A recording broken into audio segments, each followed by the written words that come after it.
Hai semuanya, Assalamualaikum warahmatullahi wabarakatuh. Perkenalkan, nama saya Azida Fazlina Asim Siswanto, jurusan Sosiologi Agama Fakultas Sosiologi dan Pemikiran Islam, Universitas Islam Negeri Sunan Kalijaga, Yogyakarta.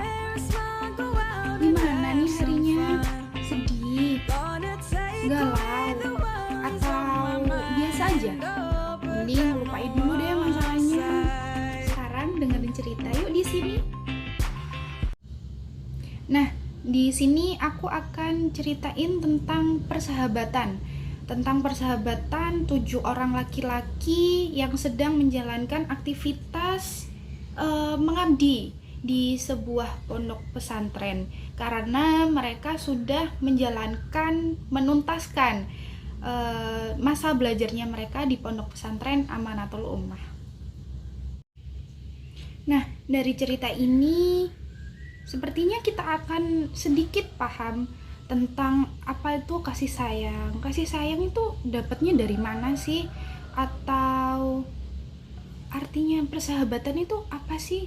Cuma temen kah? Cuma membantu doang kah? Atau menyediakan bahunya untuk kita, untuk berkorban, atau untuk apapun itu? Kita akan mengerti di cerita ini. Singkat ceritanya tuh begini, kakak yang paling tua nih mengidap sakit, tapi adik-adiknya nih nggak ada yang tahu.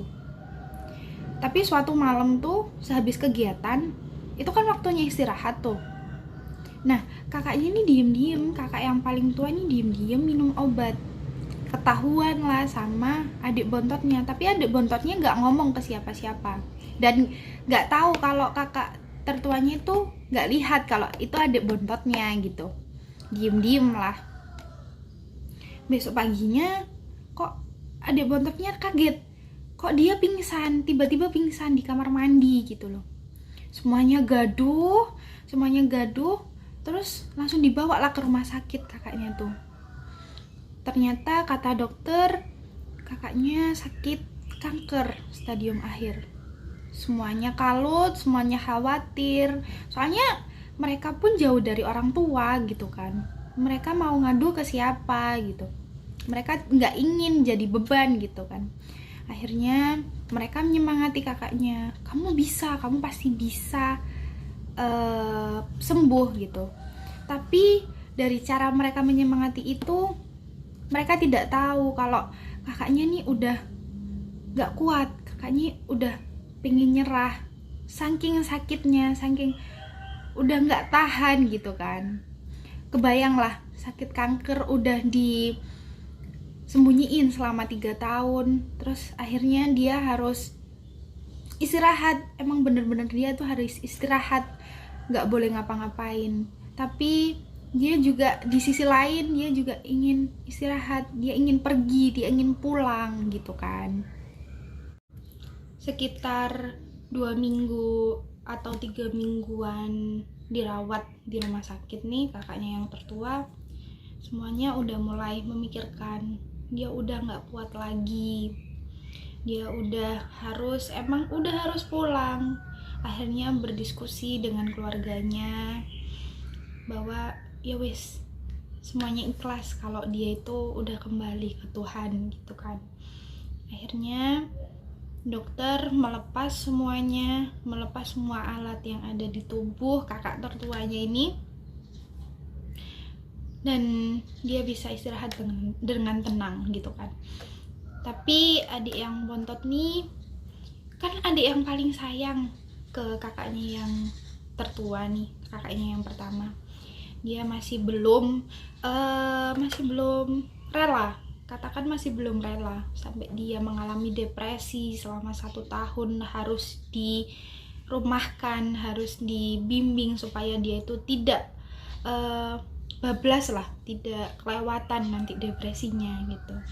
Setelah 1 tahun dirumahkan, ternyata dia mengalami kecelakaan yang menyebabkan dia lumpuh gitu kan.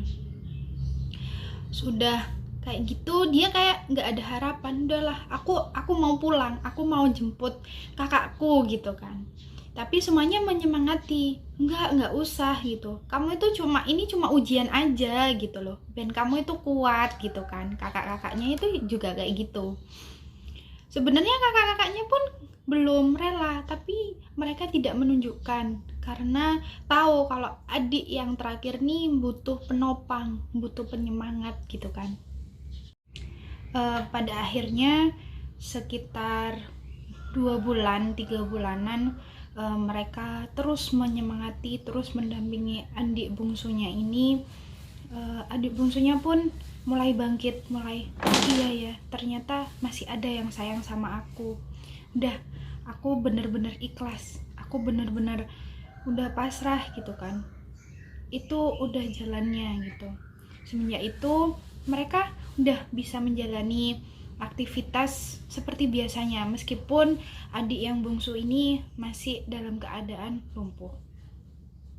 Itu tadi cerita singkatnya. Kurang lebihnya mohon maaf. Assalamualaikum warahmatullahi wabarakatuh.